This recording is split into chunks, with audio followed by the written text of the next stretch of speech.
সত্যিই যেন হিংসা কাউকে ছাড় দেয় না, জানেন তো? কারণ ছাড় পেল না ধুলিয়ানের মাত্র 7 দিনের একটি সদ্যজাত শিশু, যার এখন আতুর ঘরে থাকার কথা। সেই শিশু এখন কোথায়? সেই শিশু এখন ঘর ছাড়া, তাও আবার অন্য জেলাতে রয়েছে। নদী পেরিয়ে কোনো ক্রমে প্রাণ বাঁচিয়েছেন প্রসূতি মা। মালদার বৈষ্ণবনগরের স্কুলে আর 5 জন ঘর ছাড়াদের সঙ্গে দিন কাটছে মা এবং সন্তানের। শিশুর গায়ে জ্বর, ডাক্তার দেখানোর উপায় পর্যন্ত নেই।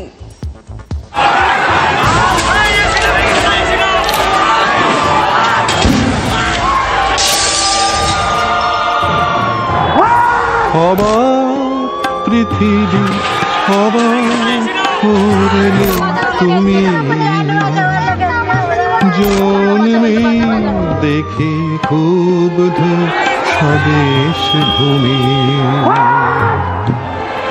1940 সালে এমনটাই অনুভব করেছিলেন সুকান্ত ভট্টাচার্য। শতবর্ষের দোরগোড়ায় দাঁড়িয়েও কি ভীষণ প্রাসঙ্গিক এই কথাগুলো এই বাংলার বুকে, যেখানে মায়ের মুখ ভালো করে চেনার আগেই ঘর ছাড়তে হয় সদ্যজাতকে। এতটাই ক্রুদ্ধ তাঁর স্বদেশ ভূমি। হিংসার আগুনে পুড়ছে মুর্শিদাবাদের একাংশ। ঘুটি বাটি ফেলে দিক বিদিক শূন্য হয়ে ঘর ছাড়ছেন আতঙ্কিত বাসিন্দারা। গঙ্গা পেরিয়ে শতাধিক পরিবার চলে এসেছে মালদার বৈষ্ণবনগরে। সেখানে পারলালপুরে ত্রাণ শিবিরের এক কোনায় সদ্যজাতকে আঁকড়ে এভাবেই বসে আছেন এক মা। মাত্র 7 দিন বয়স, আর সেই সদ্যজাত শিশুকে নিয়ে তার মাও বেরিয়ে এসেছেন, কারণ প্রাণে বাঁচতে চাইছেন নিজের জন্য, নিজের সন্তানের জন্য। ঘর বাড়ি সব লুটপাট হয়ে গিয়েছে। অত্যাচার, মারধর করছিল, বম ফুটাচ্ছে, আগুন লাগিয়ে দিচ্ছে। তার জন্য নিজের প্রাণ বাঁচাবার জন্য এসছে। যেদিন 3 দিন হয় সেদিন থেকে নিয়ে দৌড়িয়ে বেড়াচ্ছে। আজকে 7 দিন হলো। শিশুটির খাবার দাবার কিভাবে, মানে কিছুই তো হচ্ছে না। কিছুই আনেনি। এখানে এসে এখন শরীর খারাপ ছিল, ওষুধ দিয়েছে, দিয়ে ভালো আছে। মানে এই অবস্থা, মানে বাচ্চাটা শরীর খারাপ হয়ে গিয়েছে। জ্বর হয়ে গেছিল, নৌকাতে পার হয়ে হাওয়া লেগেছে, খালি গায়ে এনেছিলাম, কিছু পরনের ছিল না। কথাগুলো শুনে কি গায়ে কাঁটা দিচ্ছে? ভাবতে পারছেন কি ভয়ঙ্কর ঝড় বয়ে চলেছে এদের ওপর দিয়ে? আপনার স্বামী কোথায় রয়েছেন? বিদেশে আছে। এই যে ঘর ভাঙচুর টাংচুর হয়েছে, স্বামীকে জানিয়েছে? জানিয়েছি। আমি কি বললেন? কি বলবে, ওর উপায় নাই, বলছে কি বাঁচার লেগে যেখানে হয় যাও। বাড়ি থেকে সব জিনিস আনতে পেরেছেন? না, কিছুই আনতে পারি না, নিজের জানটাই আনতে পেরেছি। সব পুড়িয়ে দিয়েছে। সব জ্বালিয়ে দিয়েছে? জ্বালিয়ে দিয়েছে, দিয়ে ওই বলছে সব কিছু দিয়ে যা থাকছে সোনা দানা নিয়ে নিচ্ছে, আর গ্যাস চালু করে পুড়িয়ে দিচ্ছে। সব হারিয়ে আজ নিজ ভূমেই গৃহহীন এই পরিবার। বিরোধীরা তো সে কথাই বলছেন।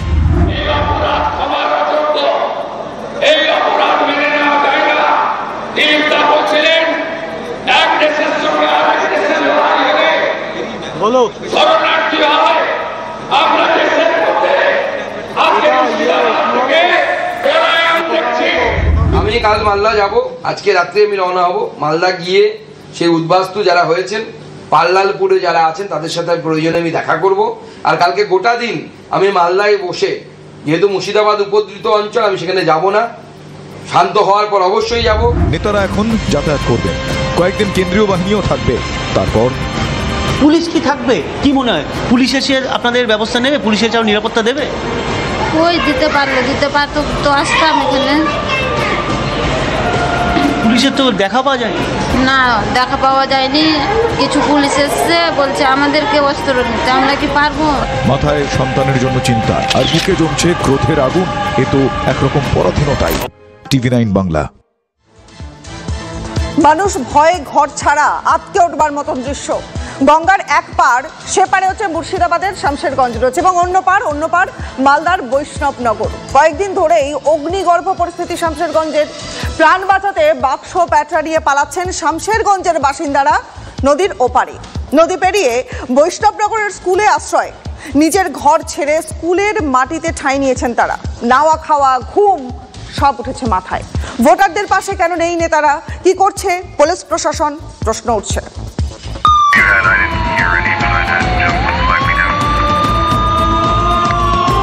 মুর্শিদাবাদে ছুটে গিয়েছেন রাজ্য পুলিশের ডিজি।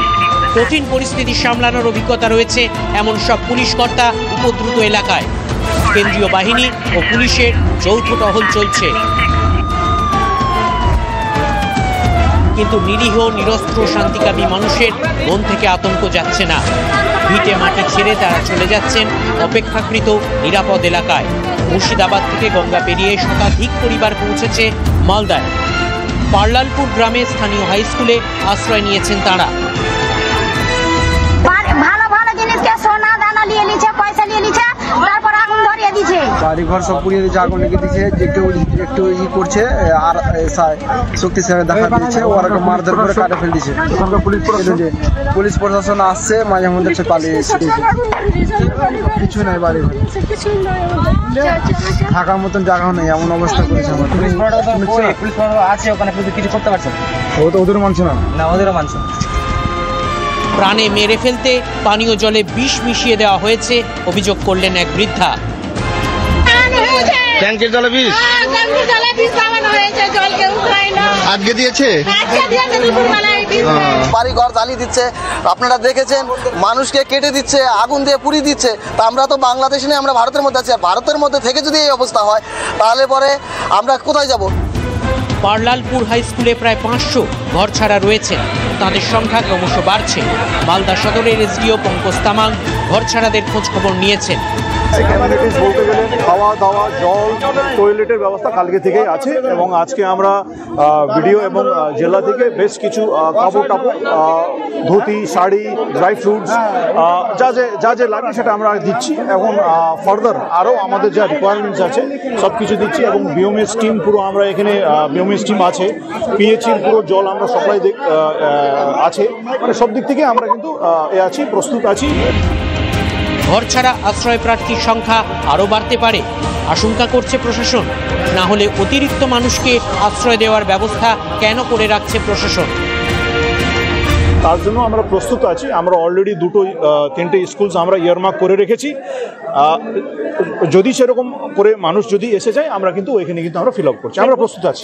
অনেক ওইখানে হচ্ছে মানে ভায়োলেন্স বা এই ধরনের ওনারা ফিল করছে বলে ওনারা এসছেন, সেফ জায়গাতে এসছেন। তো যাই হোক, এখানে আসার পরে দায়িত্ব আমরা ওনাদেরকে ভালো করে রাখবো, কোনো অসুবিধা হবে না, এটা আমরা গ্যারেন্টি আমরা আমাদের এন্ড থেকে আমরা। কদিন থাকতে হবে অস্থায়ী স্কুল ক্যাম্পে? কবে ফিরবেন ভিটে? ঘরবাড়ি সব অক্ষত রয়েছে, জানেন না ঘর ছাড়ারা। মালদা থেকে শুভতোষ ভট্টাচার্যের রিপোর্ট, TV9 বাংলা। বৈষ্ণবনগরের এই স্কুলে ঠাঁই হয়েছে প্রায় 500 পরিবারে। সংবাদ মাধ্যম খবর দেখানোর পরে প্রশাসন খাওয়া দাওয়ার ব্যবস্থা করছে, কিন্তু ওরা বাড়ি ফিরবেন কবে? নিরাপত্তা সুনিশ্চিত করবে কে? আমাদের প্রতিনিধি শান্ত ভট্টাচার্যের সামনে আশঙ্কার কথা খুলে বললেন ঘর ছাড়ারা।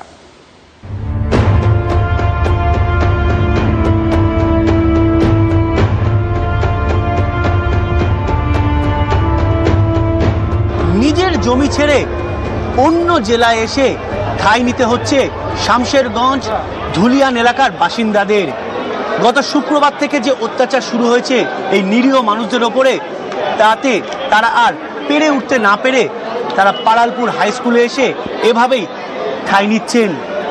কিন্তু এরপর কি? কেন্দ্র বাহিনী থাকবে না, পুলিশেরও দেখা মিলবে না, তারপর তারা যাবেন কার কাছে?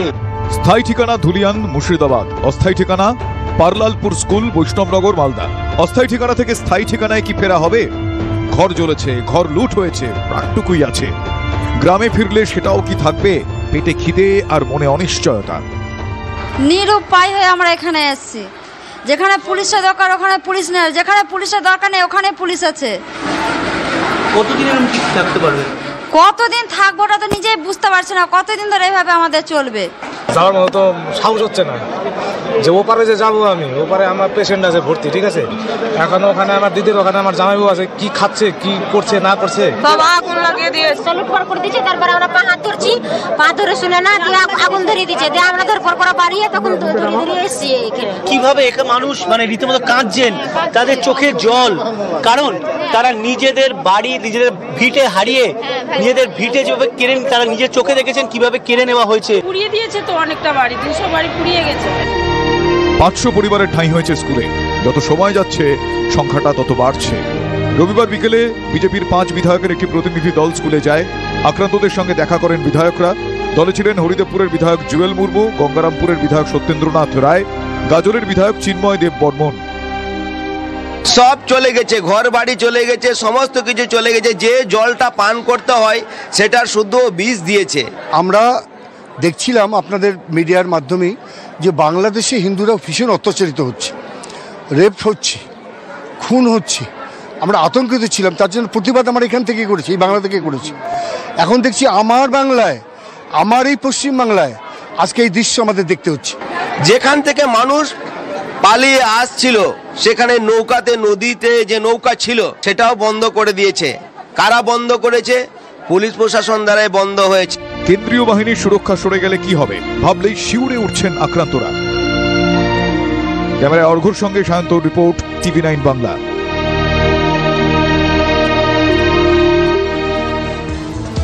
বাবা ছেলের প্রাণ চলে গেল দুষ্কৃতী দৌড়াতে। হিংসার ক্ষত কেমন হতে পারে দাঁড়িয়ে দাঁড়িয়ে দেখলো নিহতের ছোট ছোট ছেলে মেয়ে। প্রিয়জন হারানোর কষ্ট, সঙ্গে কোপানোর দেহ দেখার ভয়াবহ অভিজ্ঞতা। এখনো ভয়ে কাঁপছে শামশেরগঞ্জের জাফরাবাদ। একদিন পরেও গোটা গ্রাম থমথমে। শামশেরগঞ্জের রানীপুরের জাফরাবাদ, অগ্নিগর্ভ মুর্শিদাবাদের এই গ্রামেই প্রাণ গেছে বাবা ছেলের। বাড়ি থেকে টেনে নিয়ে গিয়ে কুপিয়ে খুন করেছে কয়েকশো দুষ্কৃতী। এখনো আতঙ্কে পরিবার, শুনশান গ্রাম। 4 ঘন্টা ধরে আমাদের বোমাবাজি এখানে হয়েছে, হামলা হয়েছে। আমরা বাচ্চা নিয়ে লুকিয়েছিলাম। ভোজালি, তরোয়াল, ফালা, ফারসা, কিছু পিস্তল, এই অবস্থাতে আমরা রক্ষা করতে পারিনি। দরজা কেমন ভাবে ভেঙেছে, ভেঙে সাপবল দিয়ে ভেঙে, তখন ব্লাস্টে পারেনি, দিয়ে ওখান থেকে গলা ধরে নিয়ে যেয়ে ওখানে কুপিয়েছে। নিহত বাবা ছেলে CPM এর সমর্থক ছিলেন বলে খবর। আত্মীয় থেকে গ্রামবাসী, সবার আঙুল পুলিশের দিকে। পুলিশ বা নেতা, বিপদের সময় কাউকেই পাওয়া যায়নি বলে অভিযোগ। শনিবারই এক গ্রামবাসী বলেছিলেন, বাড়ি থেকে টেনে এনে মেরেছে হঠাৎ করে ঢুকে। এটা এখানে করে কোপালছে। না, পুলিশ আসেনি তখন। রবিবারও একই অনুযোগ, পুলিশ আসেনি। 4 ঘন্টা ধরে ওই ওদের নাম্বার আছে, পুলিশকে ফোন করছি, এই আসছি, কেউ সুযোগ, যত নেতা মন্ত্রীকে সবাইকে কল করেছি, কেউ সাড়া দিচ্ছেন। মৃত্যুর পর 4 ঘন্টা পর আসছে। গ্রাম জুড়ে ক্ষতচিহ্ন, বাড়ি ভাঙচুর হয়েছে, বিক্ষোভের আগুনে বাড়ি পুড়েছে গাড়িও। একদিন পরেও থমথমে গ্রাম। অনেক বাড়ি ফাঁকা, দরজায় তালা ঝুলছে। যারা ভয়ে পালিয়েছেন গ্রামে ফেরার সাহস পাচ্ছেন না। একমাত্র ভরসা BSF।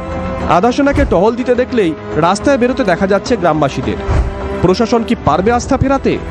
কৌশিক ঘোষের রিপোর্ট, TV9 বাংলা। অশান্ত, সন্ত্রস্ত পরিবেশ মুর্শিদাবাদের পরিস্থিতির জন্য ফের রাজ্য সরকারকে, রাজ্যের শাসক দলকে নিশানা বিজেপির রাজ্য সভাপতির। দূরত্ব এখান থেকে 1500 কিলোমিটার। প্যালেস্তাইনের দূরত্ব হচ্ছে 3000 কিলোমিটার বা তারও বেশি হবে হয়তো। এরা প্যালেস্তাইন দেখতে পায়, মণিপুর দেখতে পায়, নিজের ঘরের পাশেরটা দেখতে পায় না। মণিপুরে সম্পূর্ণ আলাদা ঘটনা। দুটো জাতি দাঙ্গা করেছিল, একটা মৈতেই